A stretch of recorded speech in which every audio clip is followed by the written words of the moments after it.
Presidenti Meta ofroi sot të zgjidhjet e tij për tejkalimin e krizës. Ai ofroi 13 tetorin si datë për zgjedhjet lokale të përgjithshme dhe presidenciale, duke cilësuar 30 qershorin si ditë të zgjedhjeve socialiste. Jashtë për ishte Meta me ndërkombëtarët, kur tha se fatet e vendit do t'i vendosim vetë dhe jo në një lojë ambasadash. Kryeministri Rama falenderon punonjësit e policisë së shtetit për menaxhimin e situatës më 30 qershor. Në një takim me drejtues të policisë, shefi i qeverisë tha se policia arriti të bëjë mirë detyrat e përditshme pavarësisht të sulmeve vandale. Përfundon numërimi i votave për kandidatët për kryetarbashkie në Tiranë. U shpall fitues kandidati socialist Erion Veliaj. Ai shkroi se tani është koha të përveshim mëngët për të punuar pa ndasi politike. Pas 30 qershorit, kryebashkiakëve të djathtë do t'ju duhet t'ju lënë zyrat të zgjedhurve të rinj, për atë se çdo të ndodh në muajin gusht, kur bëhet kalimi i pushteteve, Lulzim Basha thiri në zyrë kryebashkiakët e djathtë. Komiteti Shqiptar i Helsinkit prezantoi raportin e monitorimit me gjetjet paraprake për zgjedhjet e 30 qershorit. Sipas këtij raporti, procesi u zhvillua në një situatë të polarizuar ku u vërejtën kërcënime dhe intimidime për të marrë pjesë ose jo në votime. Veriu i Kosovës mbylli të gjitha dyqanet të hënë në shenjë proteste ndaj taksës 100% të Kosovës për mallrat e importuara nga Serbia. Beogradi ka bërë të ditur se veriu i Kosovës është të prag të krizës humanitare, ndërsa Kosova thotë se kjo është një tjetër përpjekje e Serbisë për destabilizim.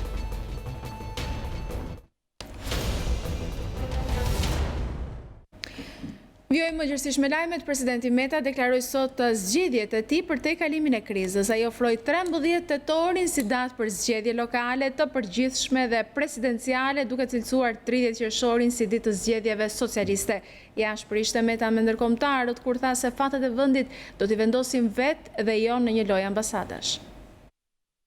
Në 13 tetor edhe zgjedhjet përgjithshme, edhe zgjedhje për presidentin. Dhe unë do kandidoj për president me këto kompetenca që janë, s'kam asnjë shqetësim, dhe Edi Rama dhe Kuvëndi Socialist, që s'më duan mua, të vënë kandidat këtë të dëshirojnë. Kjo është rruga që e zgjidh këtë krizë të tmerrshme të përfaqësimit të qytetarëve shqiptar. Ky ishte propozimi im, nëse ka ndonjë propozim zoti Rama, ta bëj kur doj. Nëse ka ndonjë propozim në një ambasadë që flet për dialog, po që nxit sherr në Shqipëri, ta bëj, ta dëgjojmë. Asnjë propozim që dhunon parimet e shtetit drejt të Shqipëriu nuk e pranoj. Dhe duhet i zgjidhim çështjet vetë tu si burra shteti. Të heqim dorë nga loja ambasadash. Se kështu bën loja ambasadash dhe me reformën ndërrisjeje. Mbani mend apo? Deri në fund. Ai nëse do prap takime prindër me presidentin, i marrë ata amerikanët, europianët që nuk e lënë të bëjnë një zgjidhje, të bëjnë një marrëveshje, të japi drejtim krizës, se ai do pa ata s'duan. Të vi këtu jam. Edhe për zbatimin e reformës ndërsi, e cila është në një ramaform, se po të ishte zbatuar si reformë kushtetuese që u miratua me konsens të gjithëve, nuk kishim në këtë situatë. Ramaforma është një koloni e tiranisë personale të një regjenti të një fondacioni botror. Kam hallin e 17-18 tetorit. E gjithë jeta ime janë dy gjëra, ose 3. E para demokracia, e pa negociueshme. E dyta është integrimi evropian i Shqipërisë. Unë kam dalë me studentët e gjithë Shqipëria si Europa, dhe po kështu e gjithë angazhimi im është Shqipëria faktor stabiliteti në Ballkan, miqësi me fqinjët. Kush e do Shqipëri? Një koloni që të pastroj lek. Një koloni që të jetë bazë operacionale e krimit organizuar ndërkombëtar. Lexoni raportet ndërkombëtare. Një Kolumbi në Europë, apo s'kemi nevojë. Kolumbi bolle kanë një Kolumbi atje. Ku e kanë? Unë nuk duhet të humbas më Shqipëria për lojra politikanësh dhe për lojra ambasadash. Se kjo është e turpshme për ne 30 vjet, kemi 100 ca vjet, është mirë mos e provoj askush kokforcin time për të mbrojtur interesat e vendit tim. Është mirë. Se unë nuk jam vetëm, janë shumë shqiptar që do të bëjnë çdo gjë për të ruajtur dinjitetin e tyre edhe demokracinë që kemi fituar në 30 vjet. Këta pse kanë frikë nga zgjedhjet? Pse kanë frikë nga zgjedhjet? Unë s'kam frikë. Qoftë se ka frikë Luli nga zgjedhjet, është punë e tij, po edhe pak të drejtë ka Luli me të drejtën, se ato dosjet do të ishin hetuar me kohë. Edhe këto ambasadat që na japin ca zgjidhje që na çojnë për Korenë e Veriut, duhet të kishin folur me kohë për hetimin atyre dosjeve në 18 shkurt. Pra 2 ditë mas 16 shkurtit. Kështu që i shkruan tani kryeministri, presidenti i Republikës, me qenë se Luli dhe Mona kanë thënë që do të djegin mandatet. Lulit i kam shkruar në fund të vitit 2017 se pas zgjedhjeve lokale s'do jetë më kryetar partie. E ka gjetë kryetaren. Ndërsa ty po të shkruaj sot që mbasi të mbarosh mandatin si president, s'do gjesh më gjurmëlësie. Mbasi jam gabuar, po më pëlqen të bëj parashikime mbi bazën e analizave të mia dhe për te të tëra dhe sinqerisht më vjen keq, po të mos jem gabim. Edhe për të parën, pra i vjen keq edhe për Lulin, po i vjen keq edhe për mua që nuk do gjej kam gjurmëlësie. Dhe nëse më thot më burri Monikës, do t'i them groja Bilalit. Unë jam presidenti i Republikës. Dhe nuk më intereson as Monika dhe as gjë tjetër. Monika hallet e saj, fëmijët e saj i ka rregulluara dhe për këtë duhet ta falenderoj ajo Edin, jo vetëm ta kritikoj, se fal firmës së Edit dhe të Lulit sekretar bashkie, ka një pallat atje, afër Unazës së Re. Ndërkohë, kryetaria e misionit OSBE deri tha dje gjatë të leximit të raportit paraprak pas vëzhgimit të zgjedhjeve të 30 qershorit se ato zhvilluan në një mjedisteje të polarizuar, ndërsa qytetarët nuk kishin alternativa për të zgjedhur. Ajo shtoi se votuesit ishin në presionin e të gjitha palëve politike, por Glover nuk qartësoi nëse zgjedhjet e 30 qershorit ishin me standarde apo jo. Zgjedhjet u zhvilluan në një mjedis shumë të polarizuar për shkak të situatës politike. Votuesit nuk kishin mundësi zgjedhje. Ishte ky konkluzioni paraprak i misionit të OSBE ODIHR nga vëzhgimet e zgjedhjeve vendore në Shqipëri. Sipas shefes së misionit Audrey Glover, ka 61 bashki vetëm në 31 prej tyre kishte vetëm një kandidat. Zgjedhjet lokale të 30 qershorit u mbajtën pa marrë shumë parasysh interesat e elektoratit. Në këtë klim të një ngërçi politik dhe polarizimi politik, zgjedhësit nuk patën ndonjë mundësi reale për të zgjedhur mes opsioneve të ndryshme. Votuesit nuk kishin mundësi të zgjidhin mes kryetarëve të ndryshëm për kryetar bashkie. Në konferencën me gazetarët duke thënë se zgjedhjet e 30 qershorit u mbajtën pa marrë shumë në konsiderat interesat e shqiptarëve, ambasadorja u shpreh se vëzhguesit pan prova se zgjedhësve ju ushtrua presion nga të gjitha palët politike, gjë që cënoi besimin. Ne pam prova se votuesit ishin nën presion nga të gjitha palët politike. Kjo në disa raste nuk e lejon votuesin të votojë lirë dhe i mirë informuar, pavarësisht pasigurisë. Zgjedhjet u mbajtën dje. Ishin zgjedhje që u zhvilluan në një mjedis teje të polarizuar dhe të ngarkuar. E gjithë kjo ka çuar popullatën në një situatë konfuze dhe ka çuar në shqetësime në të gjithë vendin. Përplasjet politike çuan në pasiguri juridike. Duke ju referuar edhe vetë raportit në faqen 9 i shkruhet se punonjësit e administratës publike u ndodhen përballë presioneve direkte dhe indirekte për t'u angazhuar në aktivitete politike gjatë dhe pas orarit të punës. Vëzhgues të misionit të ODIHR-it panzyrtar bashkiak, punonjës të shërbimeve shëndetësore dhe arsimore në mitingjet e mëdha të Partisë Socialiste, të cilat në shumë qytete u mbajtën fill pas orarit të punës.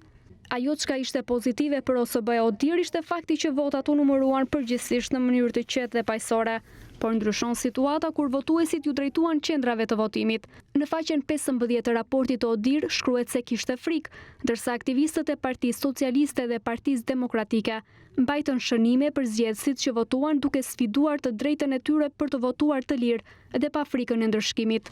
Disa votues kishin frikë se qofte dhe vetëm pjesëmarrja në votim do të shfaqte preferencën e tyre politike, sidomos në ato bashki ku kandidatët e Partisë Socialiste garonin pa kundërshtar. Në 10% të qendrave të vëzhguara të votimit, zgjedhësit nuk e shënjuan fletën e tyre të votimit, gjithmonë në mënyrë të fshehtë, thuhet në raport. Kritika për mungesë transparence nga Glover ju drejtuan edhe Komisionit Qendror të Zgjedhjeve. Komisioni Qendror i Zgjedhjeve ndonë se rriti numrin e garuesve. Herë interpretojnë në mënyrë kreative ligjin dhe nuk ishte gjithmonë transparent në publikimin e vendimeve të saj. Kishte disa raste kur vendimet e KQZ-s ishin me pikpyetje. Në deklaratën e Glover nuk ishte një tokë fjalësh të qartë nëse zgjedhjet e 30 qershorit ishin me standarde apo jo. Ajo mjaftua të thoshte vetëm se misioni do ta thotë fjalën në raportin përfundimtar. Pas 2 muajve ky raport do të përmbajë rekomandime dhe Odiri do ishte i kënaqur të mbështeste autoritetet shqiptare në zbatimin e tyre. Pyetjes së gazetarëve nëse misioni do të rikthehet më 13 tetor, Glover u përgjigj. Sa i takon 13 tetorit, do kisha dëshirë të rikthehesha, por kam frikë se kjo nuk më takon mua të vendos të kthehem ose jo. Duhet të marrim një ftesë. Dhe nëse do merrte këtë ose be Odiri, do të dërgonte një mision faktmbledhës për të parë se si është situata. Pastaj do të vendosim nëse do dërgojmë një mision ose jo për vëzhgimin e zgjedhjeve, dhe nëse do të dërgonim çfarë lloj misioni do të ishte ky. Shtetet e Bashkuara të Amerikës në sinkron me Bashkimin Evropian bazuar edhe në raportin e Odirit e konsiderojnë procesin e votimit më 30 qershor përgjithsisht të qetë të rregullt pavarësisht klimës së tensionuar politike. Ambasada amerikane në Tiranë këshillon kundërshtarët e rezultateve që të presin funksionimin e gjykatës kushtetuese, ndërsa Bashkimi Evropian përmes Koçiançit rekomandon organet e sapo zgjedhura vendore t'i futen punës në të mirë të qytetarëve. Pavarësisht kontekstit të ndarjes së theksuar politike, procesi i votimit më 30 qershor për Shtetet e Bashkuara të Amerikës dhe Bashkimin Evropian u zhvillua përgjithsisht i qetë dhe i rregullt. Megjithatë, në reagimin e saj në Facebook, Ambasada e Shteteve të Bashkuara në Tiranë thekson se duke u bazuar edhe në rezultatet paraprake të misionit të vëzhguesve të Odirit, pranon se votuesit nuk kishin një zgjedhje kuptim plot. Ne pranojmë, megjithatë, ashtu siç e vuri në duke edhe misioni i Odirit, se ngërçi dhe polarizimi politik kontribuan për zgjedhje në të cilat votuesit nuk kishin një zgjedhje kuptim plot.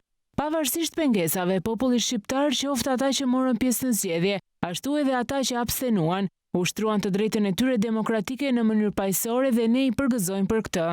Duke apeluar palët politike të respektojnë shtetin ligjor, Ambasada amerikane këshillon ata të cilët refuzojnë rezultatin të presin funksionimin e gjykatës kushtetuese. Ata që dëshirojnë të sfidojnë rezultatin e zgjedhjeve mund të presin gjykatën kushtetuese e cila shpresojmë se do të ngrihet së shpejti, me gjykatës të cilët kanë kaluar një proces rigoroz vettingu. Si gjithnjë, Shtetet e Bashkuara janë në krah të popullit shqiptar, si një vend partner, një mik dhe një aleat. Ndërkohë Bashkimi Evropian përmes zëdhënëses së shefes së diplomacisë Maja Koçiançit shkon më tej duke inkurajuar kryevendorët e sapo zgjedhur që t'i futen punës në dobi të qytetarëve.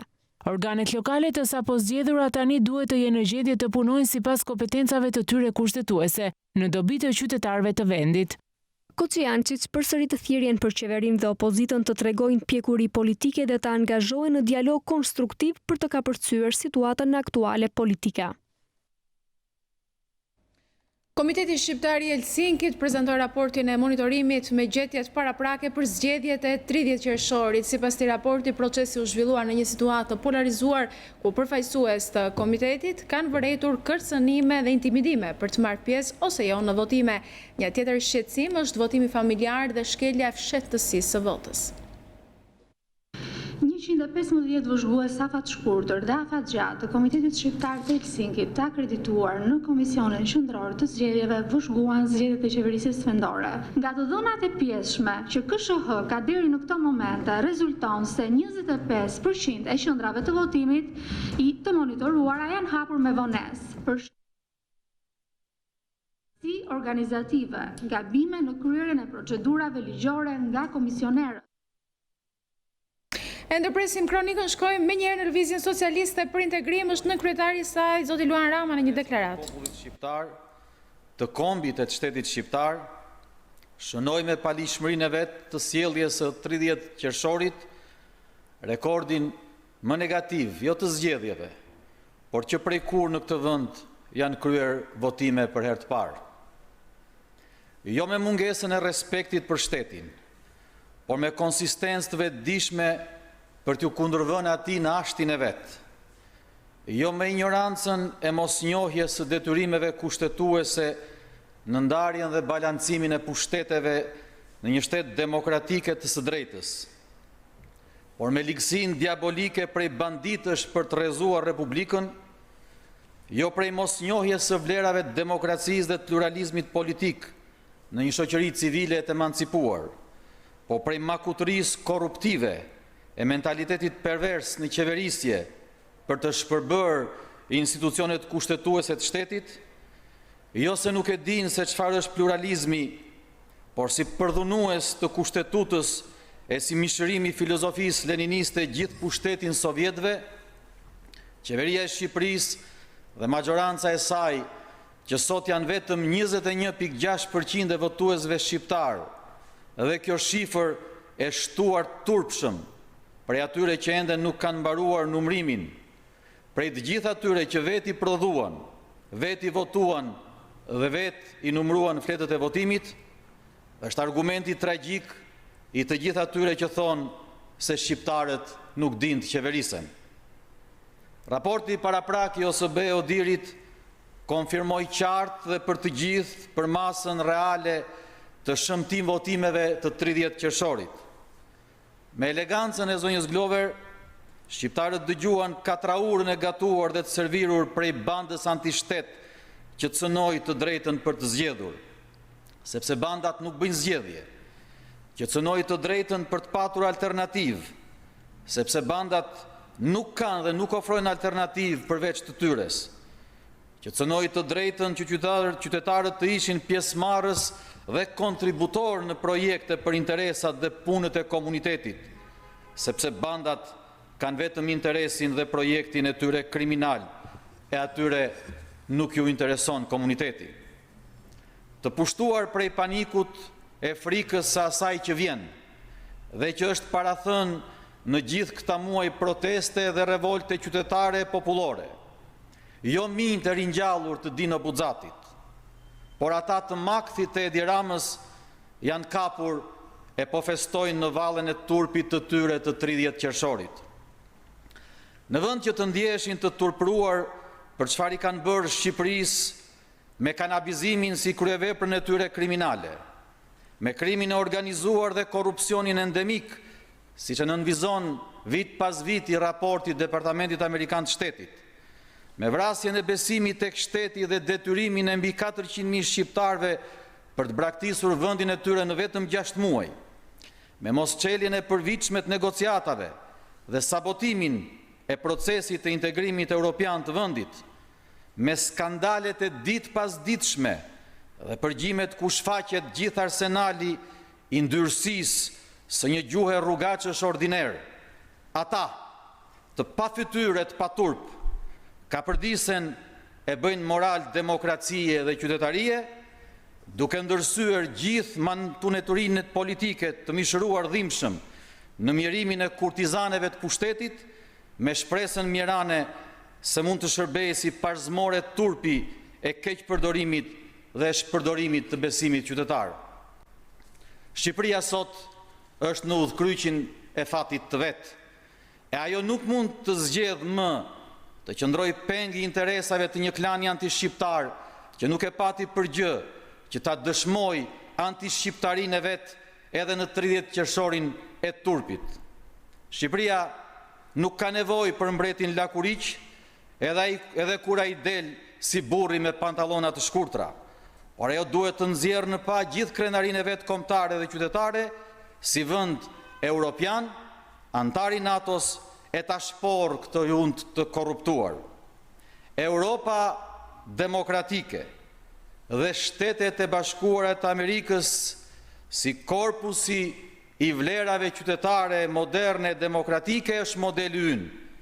Historia shqiptare, ajo e vjetra, por edhe ajo më e reja, ajo e vitit 1990 dhe ajo e vitit 1997, na dëshmon dhe na mëson se si populli i del Zot fatit të vet. Faleminderit.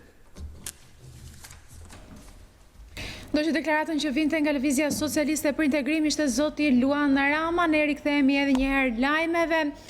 Komiteti Shqiptar i Helsinkit prezantoi raportin e monitorimit me gjetjet paraprake për zgjedhjet e 30 qershorit. Sipas këtij raporti, procesi u zhvillua në një situatë të polarizuar, ku përfaqësues të komitetit kanë vërejtur kërcënime dhe intimidime për të marrë pjesë ose jo në votime. Një tjetër shqetësim është votimi familjar dhe shkelja e fshehtësisë së votës.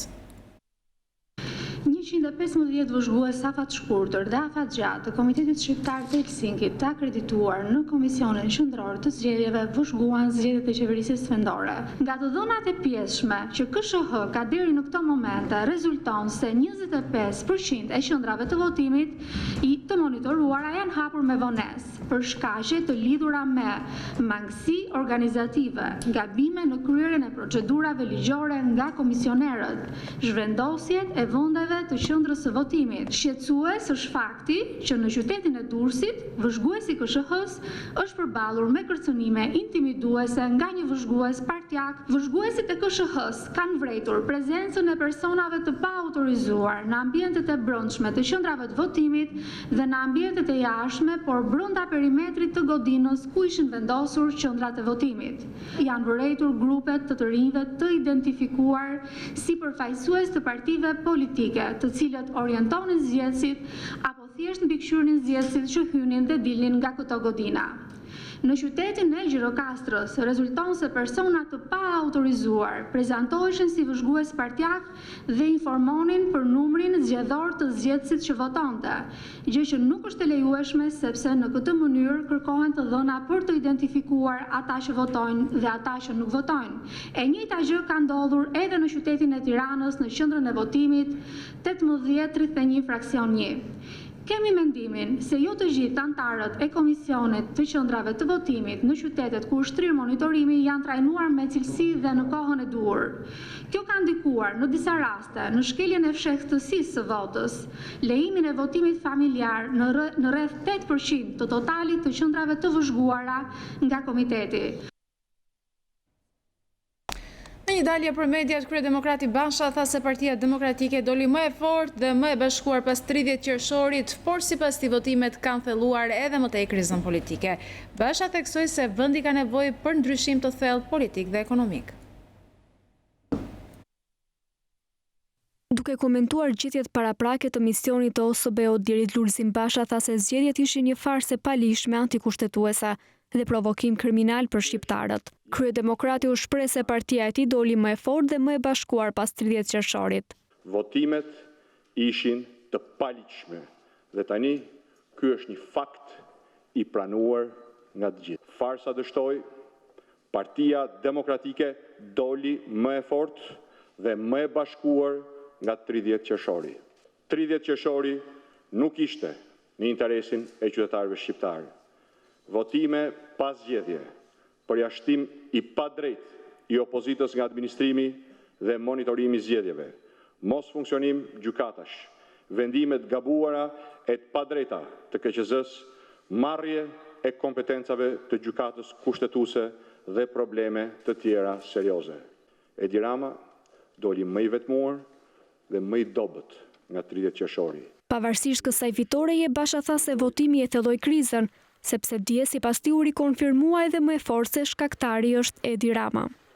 Votimi i djeshëm nuk e zgjidhi, por e thelloi krizën. Me Edi Rama nuk ka asnjë shpresë se mund të ketë zgjedhje të lira dhe të ndershme. Betejë jon vazhdon edhe më e fortë, edhe më e vendosur. Qëndrimi ynë për Edi Ramën nuk ndryshon. Edi Rama duhet të largohet dhe të hetohen të gjithë ata që janë kapur duke manipuluar zgjedhjet me krimin. Për kryedemokratin tashmë është koha për ndryshim, duke konsideruar këtë edhe si një nga sfidat kryesore të tij. Ndryshimi është prioriteti ynë politik. Ndryshimi është qëllimi im më i madh. Një ndryshim i thellë, politik dhe ekonomik. Fundi i pandëshkueshmërisë politikanëve duhet të jetë fillimi i ndryshimit që presim. Nëse politikanët nuk dalin para drejtësisë për korrupsionin dhe krimet e tyre, asnjë ndryshim nuk do të jetë i vërtetë. Pas 30 qershorit, kryebashkiakëve të djathtë do t'ju duhet t'ju lënë zyrat e të zgjedhurve të rinj. Për atë se çdo të ndodh në muajin gusht ku bëhet dhe kalimi i pushteteve, Lulzim Basha thiri në zyrë kryebashkiakët e djathtë. Ende pa përfunduar mbledhja, Voltana Ademi ka deklaruar se situata ku ndodhet vendi është shumë e rëndë dhe politika e qytetarët do duhet të reagojnë menjëherë. Sipas saj, raporti i ODIR-it dje kërkon një reflektim nga të gjithë anët. Ne vazhdojmë mbledhjen të gjithë kryetarët e bashkive. Kuptohet situata shumë e rëndë, mendoj që është e rëndë për të gjithë popullin dhe në këtë kontekst politikisht, por bashkë me të gjithë njerëzit do duhet të reagojmë dhe ta bëjmë të mundur. Zonja Ademi, do ta lironi zyrën? Jemi akoma herët për të diskutuar këtë. Mendoj që raporti që Odir ose bëj Odir dha dje është një reflektim, mendoj, për të gjithë popullin shqiptar dhe për të gjithë qytetarët e Shqipërisë. Do të shohim zhvillimet në vijim të gjithë, jo vetëm klasës politike, por sidomos të popullit, të njerëzve. Mendoj që ajo që është thënë ditën e diel ka qenë reagimi më i madh popullor që shqiptarët mund të kenë bërë ndonjëherë në historinë e vet. Kryeministri Edi Rama ka konfirmuar edhe një herë se është i gatshëm të shtrijë dorën për dialog me opozitën në të mirë të vendit. Në një intervistë për Al Jazeera, kryeministri Edi Rama theksoi se politika e ka për detyrë të bashkojë vendin. Sipas kryeministrit, bojkoti ishte vetvrasje për opozitën, por e ardhmja sipas tij duhet parë me optimizëm. Politika duhet të bëjë punën e saj për të bashkuar vendin, por sigurisht tangoja vallëzohet dyshe. Shpresoj që miqtan në opozitë reflektojnë për këtë edhe të kuptojnë që ajo çfarë bën ishte një katastrofë për veten e tyre, deklaroi Rama në intervistën për Al Jazeera. Përfundon numërimi i votave për kandidatët për kryetar bashkie në Tiranë. Në 919 kuti të numëruara, kandidati socialist Erion Veliaj mori 152.230 vota, ndërsa kandidati i Bindjes Demokratike Arben Skënderaj mori 9.364 vota. Erion Veliaj shpallet fitues në 94,21% të votave përballë rivalit të tij me 5,79%. Përmes një postimi në rrjetet sociale, Veliaj falenderon të gjithë ata që e votuan dhe thekson se tashmë që gara mbaroi është koha për t'i përveshur sërish mëngët. Mirënjohje e përgjegjësi për secilin prej jush, respekt për Arben Skënderin e të gjithë bekimet e botës për familjen e tij. Gara mbaroi, tani le të përveshim mëngët për më shumë punë e vllazëri.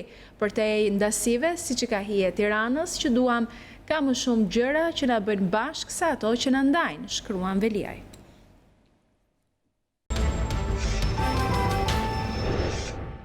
Kthehemi në studio, do të vijmë me lajmet. Ish kryebashkiaku i Finiqit nuk e ka gëzuar besimin e banorëve duke mos rizgjedhur atë në krye të bashkisë. Ai kishte humbur edhe mbështetjen e kryeministrit Rama, i cili më herët e kategorizoi si të paudhësh kryebashkiakun, duke ju dhënë besimin fituesit të këtyre zgjedhjeve, kreu të Megas Kristo Kiço.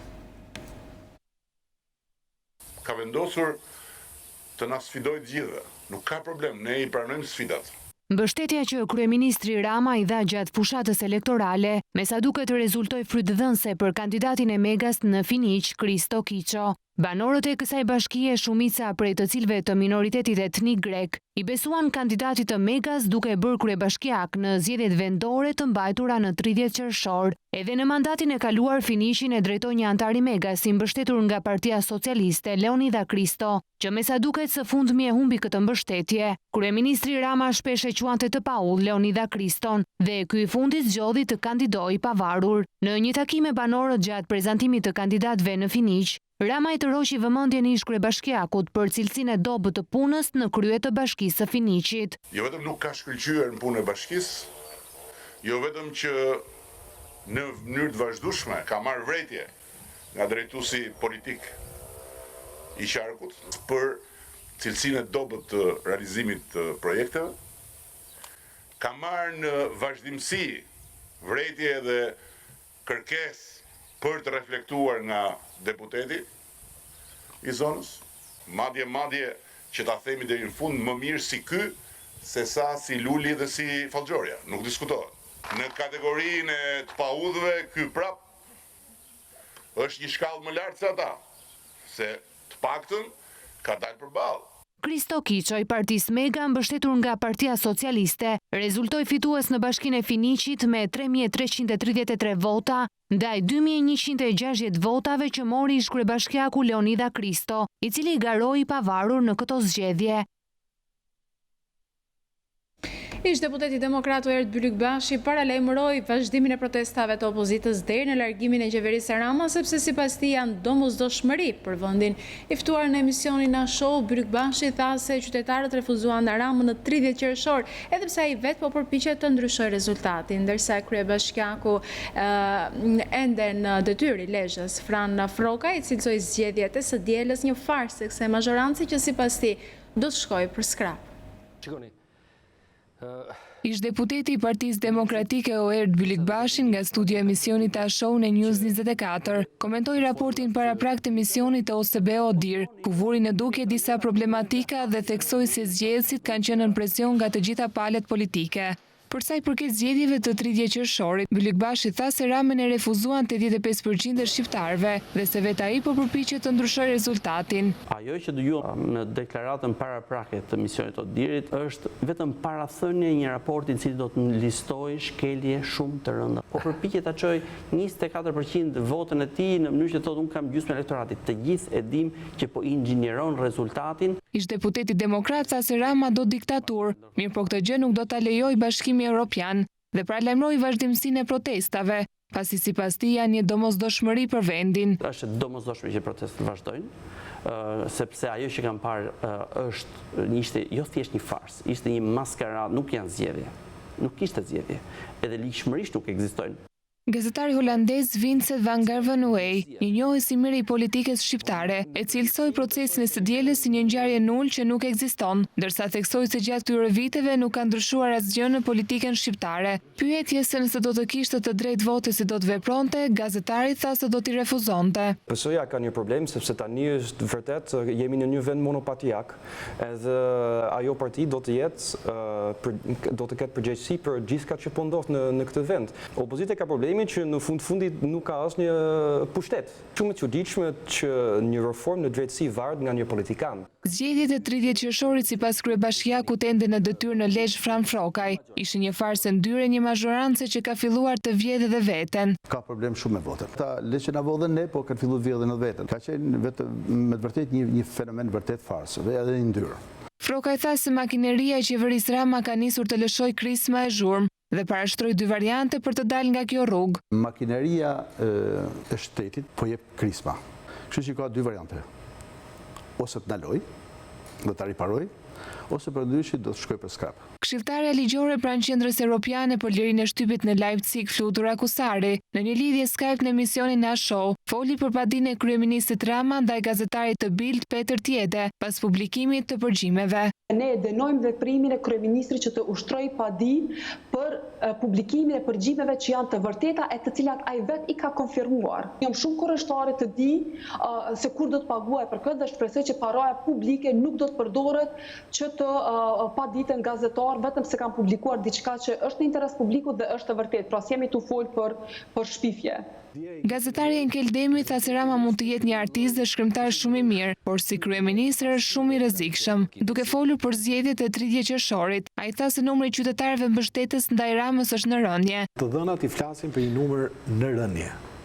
Kjo është arsyeja që ai dje ishte i përzishëm. Mundoi të ishte me një ton të shtruar, por nuk fshitet dot mërin që kishte brenda. Sa më tepër do i vënoj zgjedhjet e parakoshme, aq më tepër do humbi.